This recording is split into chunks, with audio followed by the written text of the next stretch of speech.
Hello everyone. Today we talk about how to fix the app of lose weight and 30 day. We go to settings. Then we click on apps. After that we search the app lose weight and 30 day and we click. They will on for stop. After that we go to storage. Then we click on clear cache.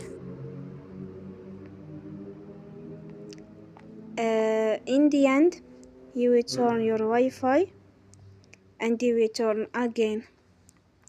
Don't forget to support us by like and subscribe. See you next time and thank you for watching.